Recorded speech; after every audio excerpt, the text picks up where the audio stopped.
नमस्कार साथियों, उमंग क्लासेस बड़ी सादरी यूट्यूब चैनल पर आप सभी का स्वागत है।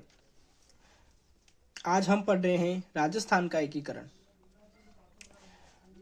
वीडियो की शुरुआत करें उससे पूर्व यदि आप हमारे चैनल पर नए हैं तो चैनल को सब्सक्राइब कीजिए, वीडियो को लाइक कीजिए और बेल आइकन घंटी को प्रेस कीजिए, जिससे हमारे आने वाली सभी वीडियो की नोटिफिकेशन आपको मिले और आप अपनी जो तैयारी है उसको बेहतर से बेहतरीन बना सकें।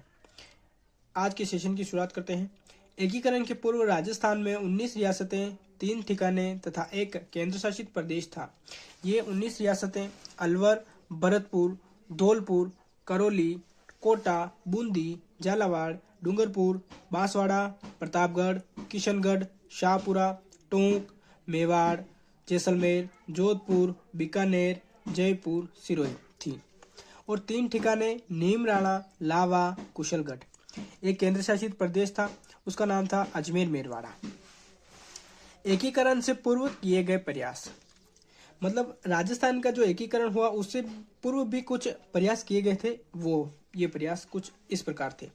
1935 के भारत शासन अधिनियम में ब्रिटिश सरकार ने अंग्रेजी भारत तथा रियासती भारत को मिलाकर अखिल भारतीय संघ बनाने का सुझाव दिया, लेकिन राजाओं की अरुचि के कारण यह प्रयास असफल रहे। ठीक है, कुछ ऐसे ही प्रयास क्रिप्स मिशन और कैबिनेट मिशन में दिए गए। भारत के गवर्नर जनरल लिन लिथगो ने यह प्रयास किए। भूपाल सिंह मेवाड़ ने राजस्थान, गुजरात, मालवा की 22 रियासतों को मिलाकर राजस्थान यूनियन बनाने का प्रयास किया, जिसमें मेवाड़ के संवैधानिक सलाहकार के.एम. मुंशी की महत्वपूर्ण भूमिका रही। लक्ष्मण सिंह डूंगरपुर, इन्होंने वागड़ संघ बनाने का प्रयास किया, लेकिन ये भी असफल रहे। भीम सिंह कोटा ने हाड़ौती संघ बनाने का प्रयास किया, ये भी असफल रहे। सवाई मान सिंह द्वितीय जयपुर ने भी ऐसे ही प्रयास किए और इनके प्रयासों में जयपुर के दीवान वी.टी. कृष्णामाचारी का महत्वपूर्ण योगदान रहा। आगे है रियासती विभाग या रियासती सचिवालय। स्थापना 5 जुलाई 1947 ईस्वी। अध्यक्ष सरदार वल्लभ भाई पटेल, सचिव वी.पी. मेनन। इस विभाग का कहना था कि इस विभाग के अनुसार वह रियासतें जिनकी आय 1 करोड़ से अधिक है या जनसंख्या 10 लाख से अधिक है स्वतंत्र रह सकती हैं। ठीक है, भारत स्वतंत्रता अधिनियम की धारा 8A के तहत ब्रिटिश सरकार ने रियासतों के साथ जो भी अपने संबंध थे या जो भी उनके समझौते थे, संधियां थी, उन सबको समाप्त कर दिया गया। ठीक है, उसके बाद में अपने राजस्थान का जो प्रथम चरण है, यह इसमें मत्स्य संघ की स्थापना की गई, वो 18 मार्च 1948 को। ठीक है, इसमें 4 रियासतें और 1 ठिकाने को मिलाकर मत्स्य संघ बना। तो अलवर, भरतपुर, धौलपुर, करौली प्लस नीमराणा, इन 5 के मिलने से मत्स्य संघ गठित हुआ। इनकी कुल आय 1.84 करोड़ थी और जनसंख्या 18.34 लाख हुई। नामकरण के.एम. मुंशी द्वारा किया गया और इसकी मत्स्य संघ की राजधानी अलवर को बनाया गया और इसका उद्घाटन भरतपुर में किया गया। ठीक है, और इसके उद्घाटनकर्ता एन.वी. गाडगिल थे। राज प्रमुख उदयभान सिंह धौलपुर को बनाया गया और उप राज प्रमुख गणेश पाल करौली को और तेज सिंह अलवर को बनाया गया। प्रधानमंत्री शोभाराम कुमावत को बनाया गया और उप प्रधानमंत्री जुगल किशोर चतुर्वेदी को बनाया गया। अन्य मंत्री में गोपीलाल यादव, डॉक्टर मंगल सिंह, मास्टर शोभ भोलानाथ और चिरंजी लाल शर्मा थे। ठीक है, उसके बाद में द्वितीय चरण में राजस्थान संघ की स्थापना 25 मार्च 1948 को हुई। इसमें कोटा, बूंदी, झालावाड़, डूंगरपुर, बांसवाड़ा, प्रतापगढ़, टोंक, किशनगढ़, शाहपुरा प्लस 1 ठिकाना कुशलगढ़ को शामिल किया गया। इन रियासतों के और इस ठिकाने के मिलने से राजस्थान संघ की स्थापना हुई और इनकी कुल आय 1 करोड़ 90 लाख हुई। ठीक है, और इनकी जनसंख्या 23.34 लाख हुई। इनकी राजधानी कोटा को बनाया गया और इसके उद्घाटनकर्ता एन.वी. गाडगिल थे और राज प्रमुख भीम सिंह कोटा को बनाया गया। ठीक है, इसके वरिष्ठ उपराज प्रमुख बहादुर सिंह बूंदी को बनाया गया और कनिष्ठ उपराज प्रमुख लक्ष्मण सिंह डूंगरपुर को बनाया गया। ठीक है, उसके बाद में प्रधानमंत्री गोकुललाल असावा को बनाया गया। चंद्रवीर सिंह बांसवाड़ा ने विलय पत्र पर हस्ताक्षर करते समय एक स्टेटमेंट दिया था कि मैं अपने डेथ वारंट पर हस्ताक्षर कर रहा हूँ। ये स्टेटमेंट बहुत महत्वपूर्ण है एग्जाम की दृष्टि से। ठीक है, इसको ध्यान में रखना है कि चंद्रवीर सिंह ने जो स्टेटमेंट दिया था ये बांसवाड़ा के थे और इन्होंने कहा था कि मैं अपने डेथ वारंट पर हस्ताक्षर कर रहा हूँ। तृतीय चरण में संयुक्त राजस्थान का गठन हुआ 18 अप्रैल 1948 को।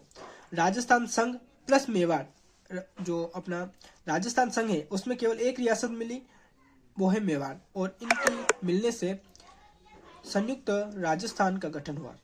इनकी राजधानी उदयपुर को बनाया गया। उद्घाटनकर्ता जवाहरलाल नेहरू थे और राज प्रमुख भूपाल सिंह मेवाड़ को बनाया गया और वरिष्ठ उप राज प्रमुख भीम सिंह कोटा को बनाया गया और कनिष्ठ उप राज प्रमुख 2 व्यक्तियों को बनाया गया, बहादुर सिंह बूंदी व लक्ष्मण सिंह डूंगरपुर को। उसके बाद में प्रधानमंत्री माणिक्यलाल वर्मा को बनाया गया और उप प्रधानमंत्री गोकुल लाल असावा को बनाया गया। इस चरण में कोटा के विशेष विकास की घोषणा की गई। सामंतों के पदों के लिए विवाद हुआ। इस बात को आपको ध्यान में रखना है कि सामंतों के पदों के लिए विवाद राजस्थान के किस एकीकरण में हुआ, तो संयुक्त राजस्थान के एकीकरण में सामंतों के पदों को लेकर विवाद हुआ। ठीक है। राम मनोहर लोहिया तथा जयप्रकाश नारायण ने सीमावर्ती रियासतों के विलय हेतु संघर्ष समिति का गठन किया। चौथे चरण में वृहत राजस्थान का गठन हुआ 30 मार्च 1949 को। इसमें संयुक्त राजस्थान प्लस 4 रियासतें जुड़ी, जयपुर, जोधपुर, जैसलमेर और बीकानेर। जो अपना एक ठिकाना था वो जयपुर रियासत में मिल गया और जयपुर रियासत के साथ में ही वह वृहत राजस्थान के एकीकरण के समय उसका भी विलय हो गया। ठीक है। इनकी राजधानी जयपुर को बनाया गया। उद्घाटनकर्ता वल्लभ भाई पटेल थे और महाराज प्रमुख भूपाल सिंह मेवाड़ को बनाया गया और राज प्रमुख सवाई मान सिंह द्वितीय जयपुर को बनाया गया। ठीक है। उसके बाद में वरिष्ठ उपराज प्रमुख हनुवंत सिंह जोधपुर को बनाया और भीम सिंह कोटा को भी बनाया।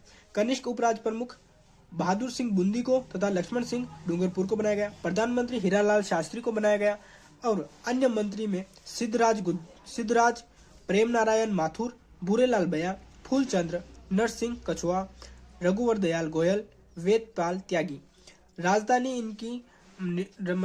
का निर्धारण करने के लिए BR पटेल समिति बनाए गए, जिसमें 2 अधिकारी थे, TC पुरी और SP सिन्हा। 5वां चरण में संयुक्त वृहत राजस्थान का गठन किया गया 15 मई 1949 को। इसमें मत्स्य संघ, जो पूर्व में सबसे फर्स्ट में जो गठन किया गया था मत्स्य संघ का, उसमें वृहत राजस्थान को मिला दिया गया। ठीक है। जो उसके बाद में जो पिछले 4 जो गठन हुए थे उनको वृहत राजस्थान कहा गया और उनको इसमें मत्स्य संघ और वृहत राजस्थान संघ को मिलने से संयुक्त वृहत राजस्थान का गठन हुआ। ठीक है। इसकी स्थापना की गई। इसमें शोभाराम कुमावत को हीरालाल शास्त्री मंत्रिमंडल में मंत्री बनाया गया। ठीक है। उसके बाद में भरतपुर व धौलपुर की जनता की राय जानने हेतु शंकर देवराय समिति का गठन किया गया। इसके 2 अधिकारी थे, RK सिद्धवा और प्रभु दयाल। इसमें है छठा चरण में राजस्थान बनकर तैयार हो गया। ठीक है। 26 जनवरी 1950 को इसमें आबू व देलवाड़ा सहित 89 गांव बॉम्बे में तथा शेष बचा सिरोही राजस्थान में मिला दिया गया, जिसमें गोकुल भाई भट्ट का गांव हाथल भी शामिल था। आगे बढ़ते हैं। आगे है 7वां चरण। 7वें चरण में फैजल अली आयोग बना या राज्य पुनर्गठन आयोग की सिफारिशों पर आबू देलवाड़ा को राजस्थान में मिलाया और अजमेर मेरवाड़ा को भी राजस्थान में 26वां जिला बनाया अजमेर को, और अजमेर मेरवाड़ा जो ठिकाना था मतलब केंद्र शासित प्रदेश था उसको राजस्थान में मिलाया गया और MP का सुनेल ठप्पा जो गांव था उसको राजस्थान में मिलाया और राजस्थान का एक गांव था सिरोज गांव, उसको MP मध्य प्रदेश को दे दिया गया। ठीक है। 1 नवंबर 1956 को राजस्थान के एकीकरण की प्रक्रिया पूर्ण हुई और राजस्थान का वर्तमान भौगोलिक स्वरूप बनकर तैयार हुआ। 1956 के 7वें संविधान संशोधन में राज प्रमुख का पद समाप्त कर दिया गया। राज्यपाल का नया पद सृजित किया गया। ठीक है। मतलब राज प्रमुख जो पद था उसको समाप्त कर दिया और राज्यपाल के पद को बना दिया गया। ठीक है। राजस्थान के प्रथम राज्यपाल सरदार गुरुमुख निहाल सिंह थे। राजधानी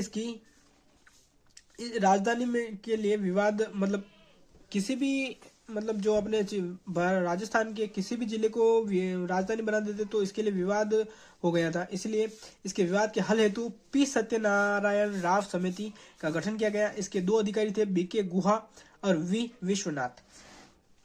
राजधानी जयपुर को बनाया गया और न्याय विभाग जोधपुर को दे दिया, शिक्षा विभाग बीकानेर को दे दिया गया, वन सहकारिता विभाग कोटा को दे दिया गया, खनन विभाग उदयपुर को दे दिया गया और सिंचाई विभाग अलवर को दे दिया गया, कृषि विभाग भरतपुर को दे दिया गया, राजस्व विभाग अजमेर को दे दिया गया।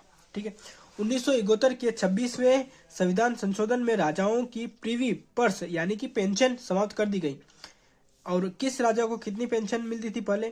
तो भूपाल सिंह मेवाड़ को 20 लाख रुपए मिलते थे, 10 लाख उनकी पेंशन थी और 5 लाख वेतन था उनका और 5 लाख धार्मिक अनुदान के लिए दिए जाते थे।